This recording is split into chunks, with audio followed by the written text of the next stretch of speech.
Yes. Hi there, everyone. Well, I'm excited today. I'm here with Mark Cohen from the Cohen Financial Group here in Beverly Hills.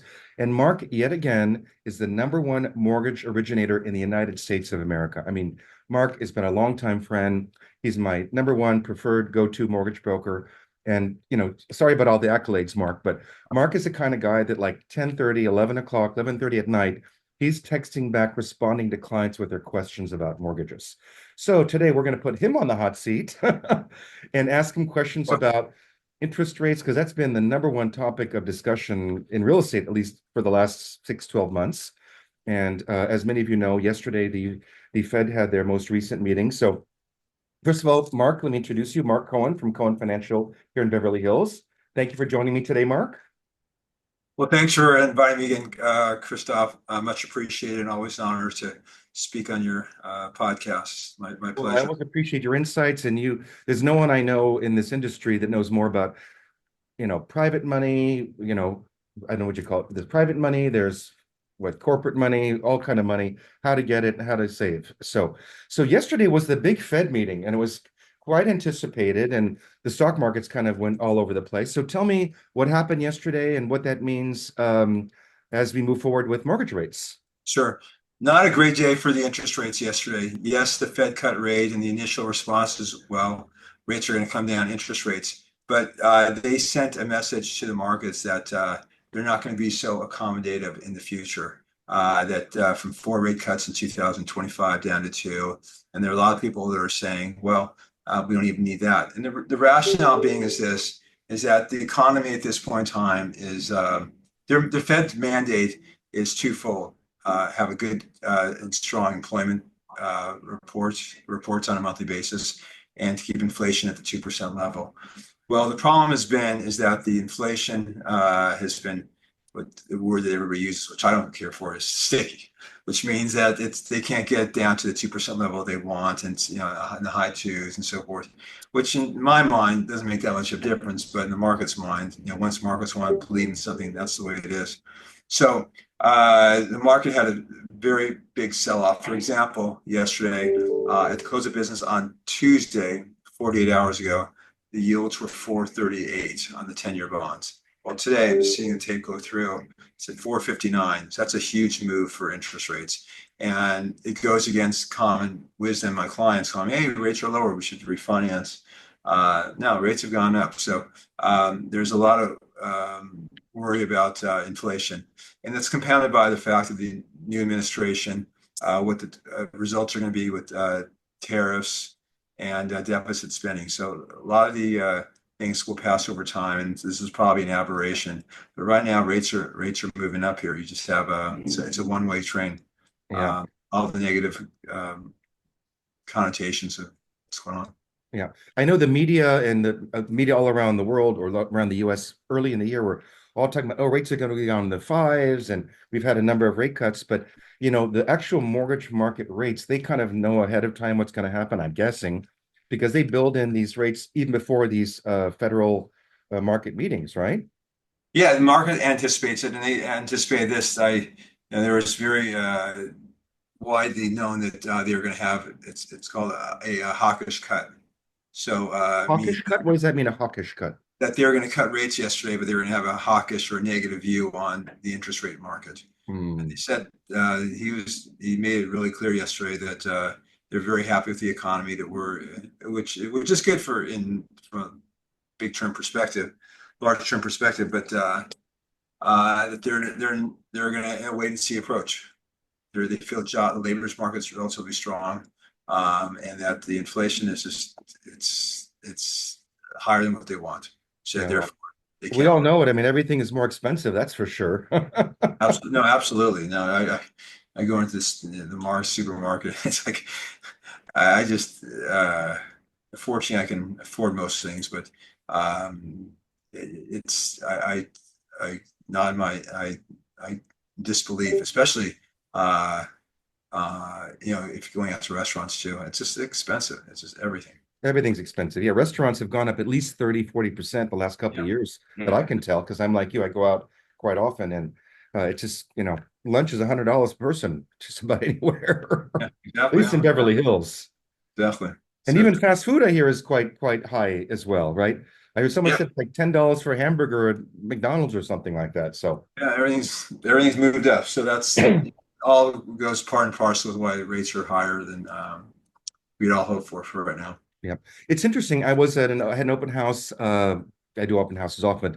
Last Sunday, and I was speaking to a buyer that came in. It was a 1.8 million condo in Beverly Hills. He's an attorney, and he's talking about, well, I'd like to buy this, but he wanted to buy it for a really low price. He's one of those opportunity buyers. I said, well, why do you think it's worth that price? I mean, other sales in the building have been 1.8. We're at 1.8. And he's like, he wants to pay 1.5. I said, well, how long you been looking for a house? He says, about 6, 7 years. I said, really? I said, don't you regret not buying 6 years ago at those Oh yeah, prices and those oh yeah, rates? He yeah. says, yeah. I said, well, then why don't you buy now? Because you don't want to be in the same place in 5 years regretting it again. Well, no, I think rates are going to come down. That's the one thing buyers, I'll say, well, we're going to wait for rates to come down. I still have some clients that own houses that wanted to buy other houses, but they're in the financial business and like, oh, we're going to wait for prices to come down and rates to come down. Well, it hasn't happened. Right? No, no, yeah, and also, it's the old adage: you buy your house, you date your loan.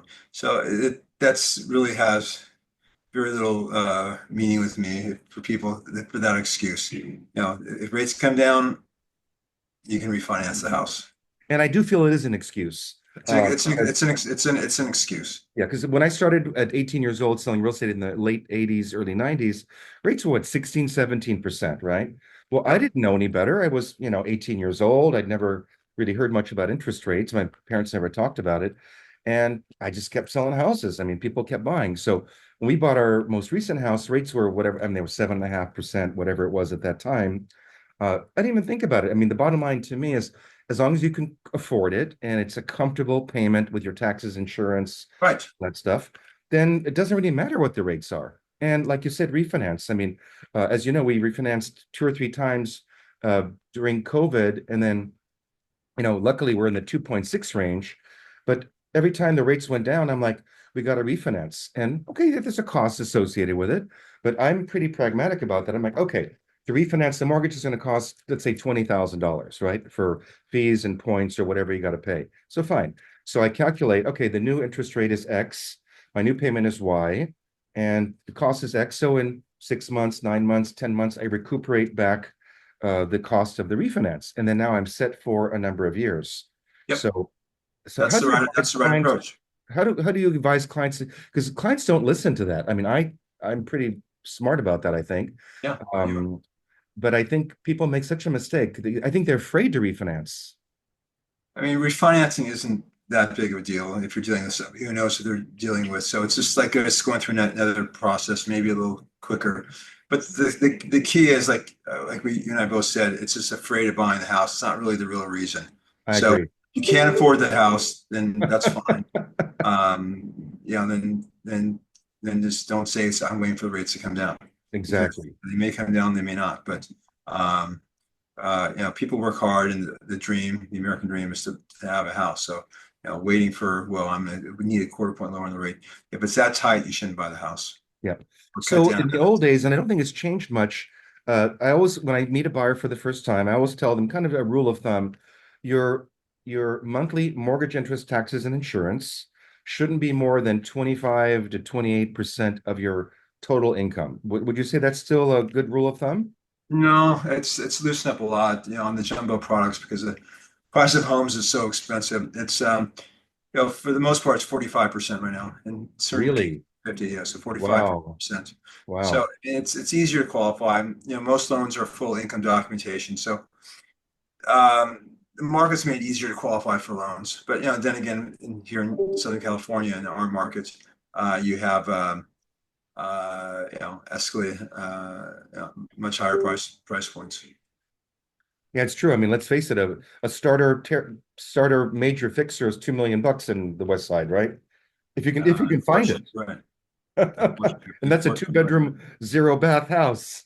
Yeah, basically, yeah, exactly. So what are your thoughts or potential projections for interest rates in the next 12 to 24 months? I know no one has a I crystal mean, ball. it's really hard to tell. And here you have a new administration, and I don't. the tariffs threats are in theory inflationary, because obviously if we're taxing, let's say, the Chinese for their goods, our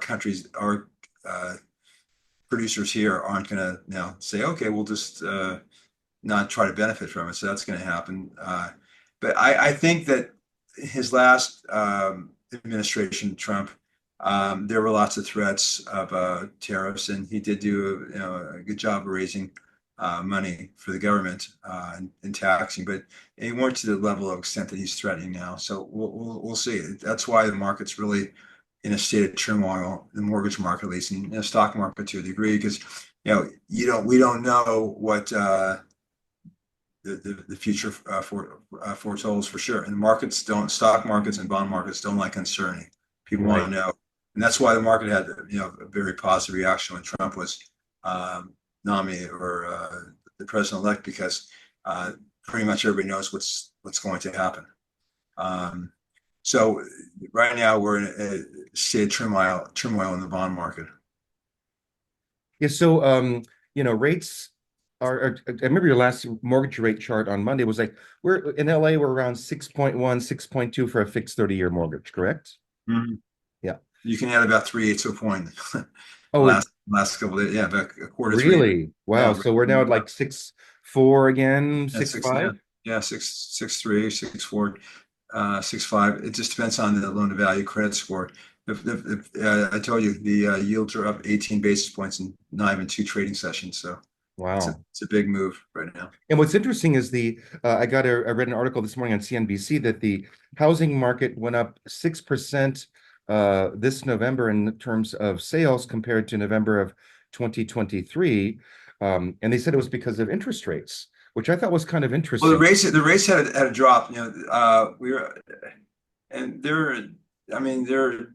I've closed dozens and dozens of deals in the fives on 15-year fixed rates and even 30-year fixed rates. So, but the market is very, very volatile, and not to say they won't go back down to those levels at some point in time here in the next few months. But yeah, the market, it definitely helped the market. I closed, you know, So in your opinion, in the next 12, 14 months, we're going to probably see rates about the same, plus or minus, not much. I think rates will go lower. I mean, I think you got the time uh, go by for what Trump's going to be doing with his economic policies. And also, one thing that we haven't spoke about yet, you and I, is that one thing that's really hurting us is the deficit spending. We keep on borrowing more money than we basically should be spending. Our budget deficit is 5 trillion, 6 trillion. is more than what our defense budget is. So that's Wow. really not good. That's just wasted money. Look at all the good things we going to education and so forth. So we've got to just really cut down on that. So there's some inherent things, and what holds rates down here. Our rates are probably the highest in the industrial nations. If you look at UK, Europe, UK, Germany, France, all those rates, those economies aren't doing well at all. Right.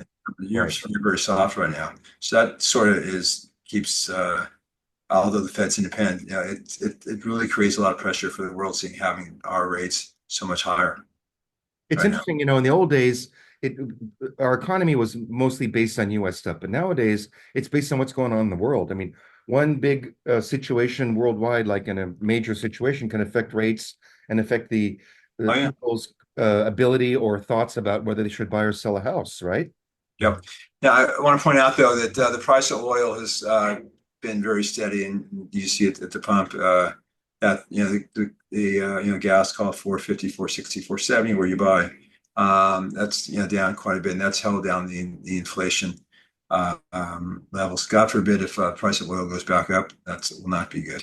Right. But So with California, with the new laws and the new yeah, not conservation laws, but the new laws about, the environment, they're going yeah, to put huge tariffs and taxes on our gas. So, I've been reading that, gas is going to go up to $6, $7 a gallon here in California. it could. I mean, I mean, I was just in New York and right just outside of Manhattan, right by the airport at JFK. It's like 295 for super. You're So, kidding. in a regular gas station, no like mobile or whatever. But it just shows you, what Californians are paying, and it's outrageous in other parts of the country. So, it's expensive, but we love it here. Look at the weather outside today. I might want to also point out on the inflation front, that on December 20th, tomorrow, Friday, is the Fed's favorite gauge of inflation. It's called the PCE price, personal consumption expenditures. And Okay. that's their most followed inflation report. They follow every month. It's supposed to be like in the high two. So, we'll see. They're probably right on point, but that can move the market as well. I mean, the market's really oversold here. So we'll see. So what does that mean? Like what consumers are actually spending out of their pocket? Yeah, it's like that's the inflation level. It's the inflation level they're Got it.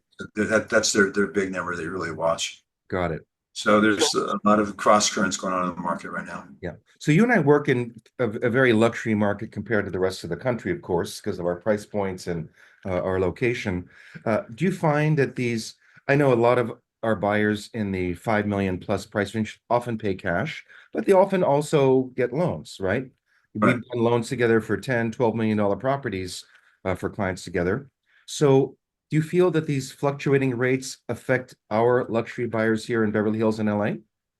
And if you're paying cash, not really. I think it's more a reflection of the economy and what's going on with the vast fortunes been made in Bitcoin and Yep. on private equity and Nvidia stock and the stock market. It's up tremendous amounts. So people feel, it's the wealth effect. So if you're buying a 10 million, $12 million house, usually it's cash or a large down payment. So, and you're usually less affected because a couple $1,000s more in a mortgage payment per month, although albeit a lot of money, doesn't really affect these people as much. So, It's and also, interesting. and Yeah. with that, with private banking that I have, I can get rates, still in the high fives, low sixes. So, I remember when we had a mutual client, we want to mention the name. He was buying a $10 million house mhm. and he was going to pay cash. The offer was cash. And then I get a call from you the next day, said, "Oh, we're doing the loan for so and so." I'm like, "What loan?" He Yeah, says, "Christophe, don't worry about it. There's no appraisal, there's no nothing." I guess he got a loan on his private portfolio, right? And I yeah. think at the time it was like 2.25%. I remember it was like, I mean, in Well, those that days, was then. This is now. yeah, I know. I shouldn't even have said that number, but it's so interesting. And the fact that you have so many outlets for those kind of buyers, they can do a loan on their portfolio of assets and not in a house appraisal. That's just an amazing opportunity for someone. Yeah, no, there's a lot of different options that are available in the marketplace. So if you were a buyer today, or yeah, I know you buy lots of properties, you've had some amazing homes, would you wait for rates to drop or would you buy and then just refinance?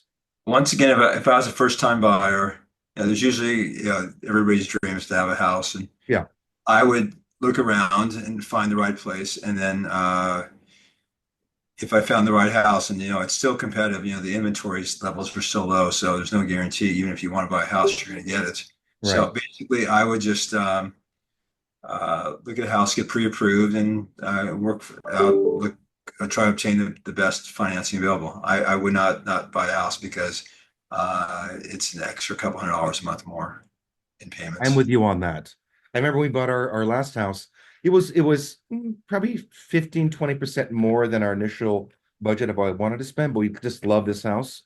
Yeah, That we literally, I mean, after looking for 2 years and trying to buy a couple of houses, didn't work out.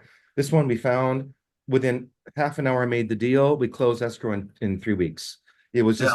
just like it was just the No, right. when it's the right thing, it becomes an emotional buy for you, and that's the fun of buying houses. Like when you find the right thing, you can see yourself living in it, and you'll work out the payments as long as it's in the ballpark of being reasonable.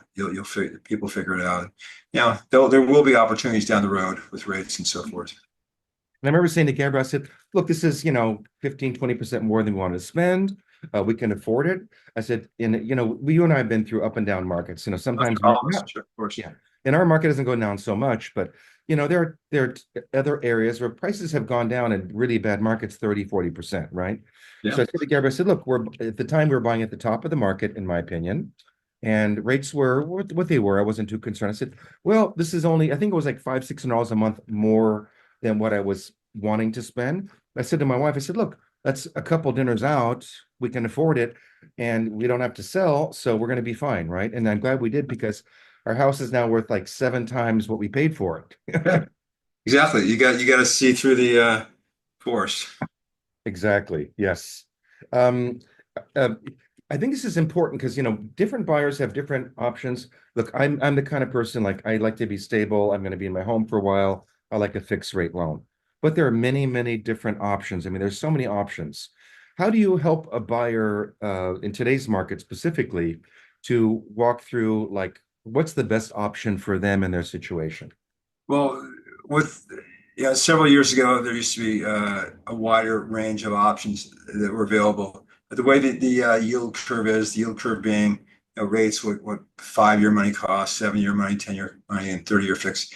The spreads aren't that great. So Mhm. most people are actually were 5-year money is higher than uh, 7 or 10-year money. So most people, the vast majority of loans right now, because people are optimistic that they'll have the opportunity to refinance down the line. So I think 7-year ARMs are probably the most popular.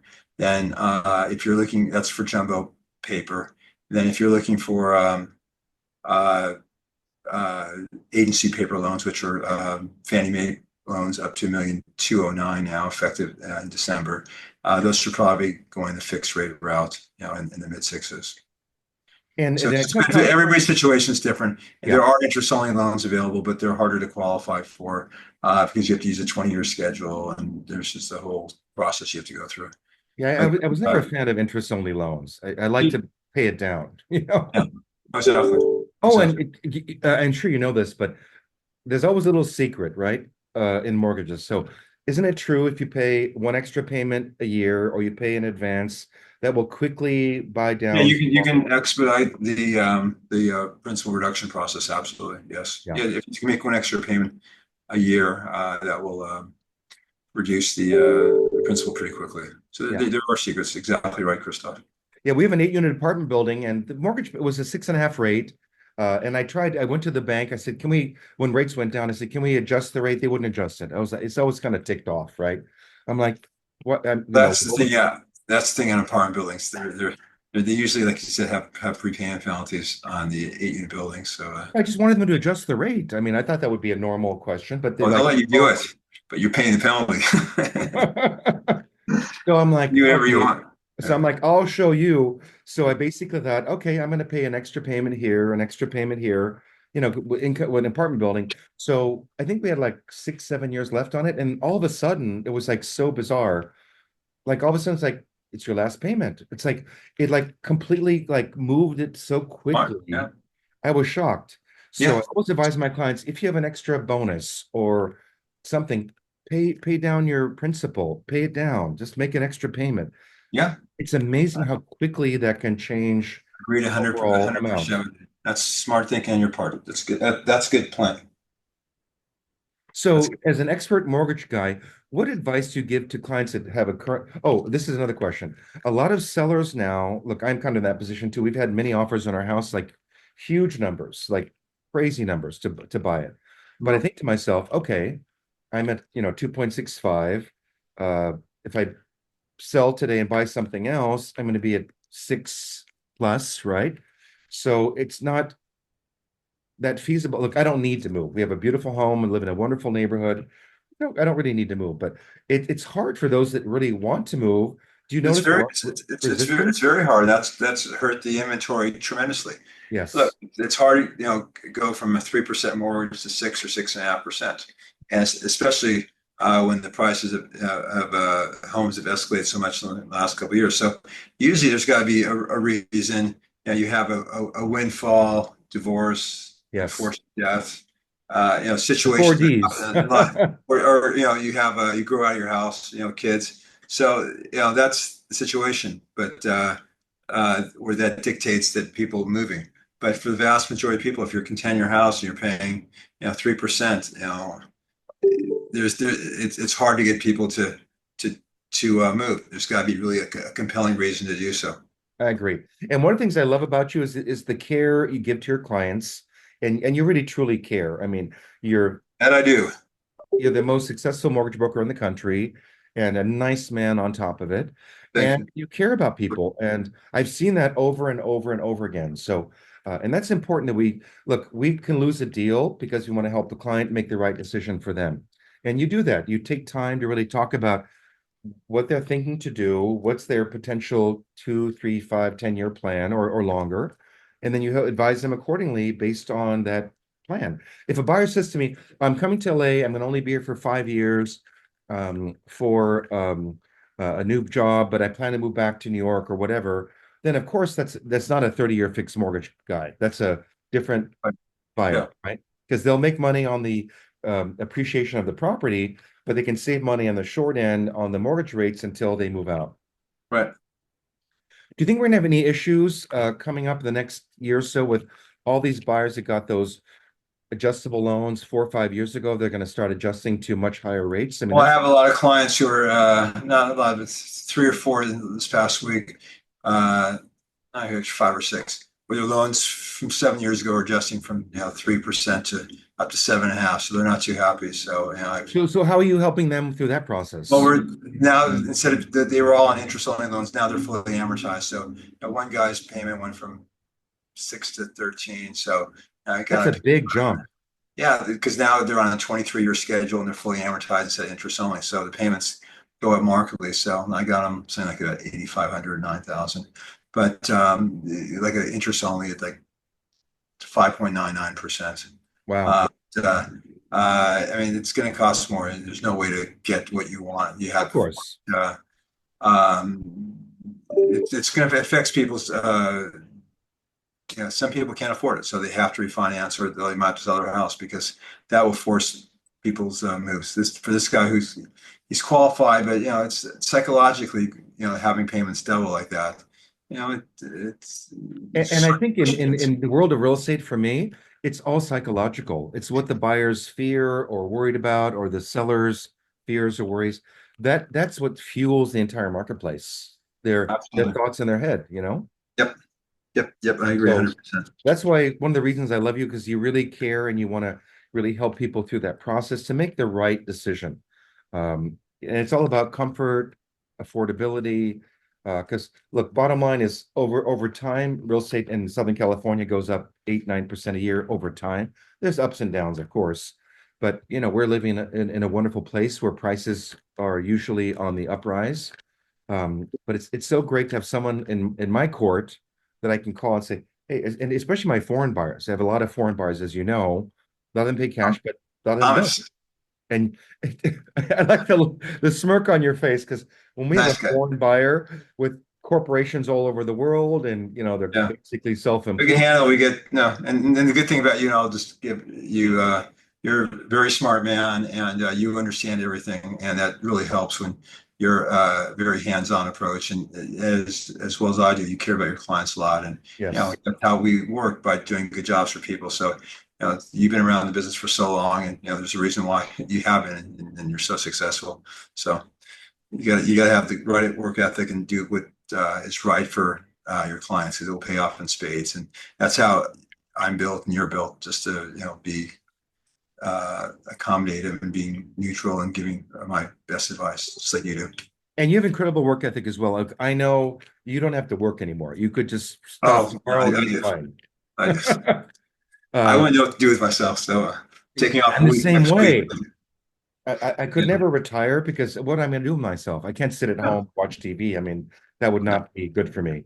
You get the highest cases of depression, and I'm, unfortunately, that age, 64, 65 or whatever, is in men is when they retire from their job, especially, in corporate positions and so forth. It's Yeah, like, you can only go to the travel so much, you only play golf X amount, which I don't play golf. I exercise a lot, great. But, it's boring. The days are long. I know, like on, like 3-day weekends, I get a little itchy on, on Mondays because, I get it, it's Mark. you get it. You get it. So, in today's world, global economic trends really affect our U.S. mortgage rates, right? Yes. So, well, I guess we can never tell global economic trends, but I know Europe's having a challenge. I'm not sure about South America. Africa seems to be really on the rise You financially. have a lot. It is on the rise because you have a lot. China keeps on pouring money there, so they're building a whole infrastructure. The Middle East is a mess. We know Russia and Ukraine. Not a lot of great things. Israel and the Middle East. So, the world's really got a lot of issues going on. The Chinese economy is soft. So, the economy that sticks out is the U.S. As being by far and away the best. Yes, So I don't it's think always been. And a lot of my foreign buyers, like I said, like, why do you want to buy a house in LA? They don't, they live in foreign countries. They always tell me we see the US as a place to put our money as a bank account. And that's no, true. yeah, Everyone my foreign buyers that bought here, just park the money here and it's the prices go up. It's probably better than any interest rate, any bank in the world. yeah. It's safe here. I mean, don't do anything Exactly. wrong, and your money will be there. The property's there. So in closing our wonderful podcast today, which is great. Thank you, Mark, always. Pleasure. What advice to give to a buyer or a buyer that wants to buy, but they're concerned, a seller that wants to sell, but for whatever specific reason, but the rates are high. So what's your advice? Well, for a buyer that wants to buy, uh, we all work hard, and it's part of the American dream psychology is to own a house, and we all work hard, and that's one of the accomplishment is owning a house. So, and you have get married, have kids, and so forth. So you want to have the nuclear type family. So it's just to talk to a mortgage professional and see what is viable and so forth. And it's going to be a little painful for everybody just to stretch a little bit, especially now with prior prices. But you grow into your positions for young couples, and you start making more money, and then you just see if it's at all viable for you. You have to push a little bit on that, Yeah, and not put yourself in harm's way, but just if it's viable, it's the American dream is to have a house. Uh, exactly. That's the American dream. Exactly. yeah. And then as far as seller is concerned, it's really hard. Everybody's situation is different. Like if you're Yeah. getting, like I said, getting divorced, you got to sell the house, or your spouse passed away, or or it happens a lot, actually, a lot of people, people are moving to other states and want to move from, California to Yep. Florida or Texas or Tennessee, that type of thing. Because, obviously housing Yep. is less. So it's a whole host of situations, but just, it's hard to talk to somebody into, I wouldn't, moving from a 3% loan to 6% unless they have, superseding or life-changing, positive and negative, events happening in their life. So just A compelling reason to move. compelling reason. Great. Yeah. Exactly. That's why there's no inventory because those that would like to move, look, I'd like to move. Well, actually, I wouldn't like to move. I love my house, but uh, it's like there's no point to do it right now. But Yeah. markets are always changing. Yep. Well, you're the Exactly. best, Mark. I appreciate you. You're so wonderful and so savvy. How long you been in the mortgage industry? I've been 33 years, but you've been a little bit longer than I've me. got you beat by 5, so 38, sir. 38. Wow. That's like Since I was 1 years old. So I'm 39 now. basically. I So love that, no, Mark. hey, look, you know what, in life, and I know you love what you do. If you love what you do, and it makes the days go so much better, and you feel like you are more fulfilled in helping people achieve their dreams. So I love what I do, and I know you do as well. And it's just how many jobs are there where you can look forward to going to work? Uh, Not 99% of the days. That Exactly. Well, what a yeah. wonderful closing line for our podcast. That's the end, the Right. perfect closing line. I thank you, Mark. You're always a pleasure. I look forward to seeing you at lunch shortly. You And soon. thank you for giving your Right. expertise and Thanks. advice to Thanks, everyone Chris, who's for the following. great interview and your knowledge of everything that's going on. Much appreciated. Very Thank you, impressive. Mark. All right, Appreciate guys. it. Take care. Thank you.